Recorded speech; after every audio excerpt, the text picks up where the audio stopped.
Let's Mike News at 5। प्रधानमंत्री नरेंद्र मोदी ने आज लोकसभा में पश्चिम एशिया में जारी संघर्ष पर विस्तार से बात रखी। उन्होंने कहा कि तनाव खत्म होना चाहिए, बातचीत से ही समस्या का समाधान है। नागरिकों और पावर प्लांट पर हमले मंजूर नहीं हैं। होर्मुज का रास्ता रोकना स्वीकार नहीं होगा। इस संकट को 3 सप्ताह से ज्यादा हो रहा है। इससे पूरे विश्व की अर्थव्यवस्था और लोगों के जीवन पर विपरीत असर पड़ रहा है। पश्चिम एशिया में चल रहे संघर्ष और इसकी वजह से भारत के सामने आई चुनौतियों पर बात रखने के लिए उपस्थित हुआ हूं।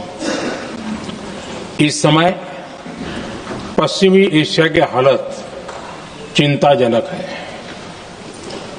बीते 2-3 हफ्तों में जयशंकर जी ने और हरदीप पुरी जी ने इस विषय पर सदन को जरूरी जानकारी दी है।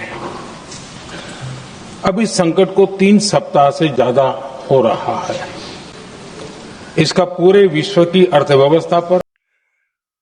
इस पर कांग्रेस सांसद प्रियंका गांधी वाड्रा ने प्रतिक्रिया देते हुए दिल्ली में मीडिया से बातचीत में कहा कि प्रधानमंत्री ने संसद में देश को अवगत कराया है कि परिस्थितियां क्या हैं, लेकिन हमने जो नोटिस दिया है चर्चा के लिए, उस पर चर्चा होनी चाहिए ताकि सभी के पक्ष सामने आए।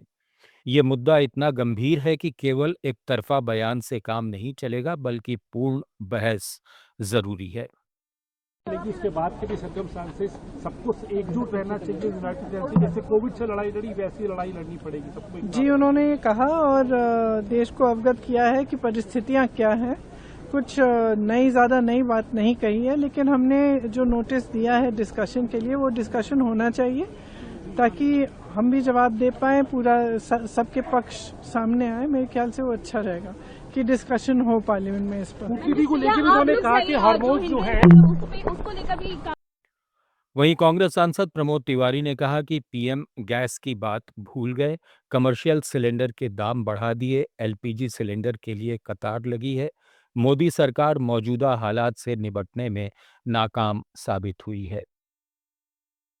मैं एक बात बहुत साफ कह देना चाहता हूं, मोदी जी, देश बड़ा होता है, पार्टी नहीं। आपने पार्टी के हित में इजरायल के साथ खड़े दिखे, आप अमेरिका के साथ खड़े दिखे अपने संबंधों और पता नहीं क्या वजह लोग तमाम तरह की बातें करते हैं, कौन सी डायरी वैरी। ईरान जिससे हमारा पुराना संबंध, जो हमें डीजल, पेट्रोल, कच्चा तेल उपलब्ध कराता था। राजस्थान के पूर्व मुख्यमंत्री अशोक गहलोत ने प्रदेश की मौजूदा भाजपा सरकार पर राजस्थान के स्वास्थ्य ढांचे को उपेक्षा का शिकार बनाने का आरोप लगाया है। उन्होंने सोशल मीडिया पर कहा कि कांग्रेस सरकार द्वारा शुरू की गई विश्व स्तरीय स्वास्थ्य योजनाओं आरजीएचएस और चिरंजीवी योजना को धराशायी किया जा रहा है। आरजीएचएस के तहत बकाया भुगतान नहीं होने से निजी अस्पताल ओपीडी और फार्मेसी सेवाएं रोकने की तैयारी में हैं, जिससे सरकारी कर्मचारी और पेंशनर्स परेशान हैं। जयपुर के एसएमएस और जनाना अस्पताल जैसे बड़े केंद्रों में खून की कमी को हेल्थ इमरजेंसी बताते हुए उन्होंने सरकार से निजी ब्लड बैंकों पर लगी रोक तुरंत हटाने की मांग की।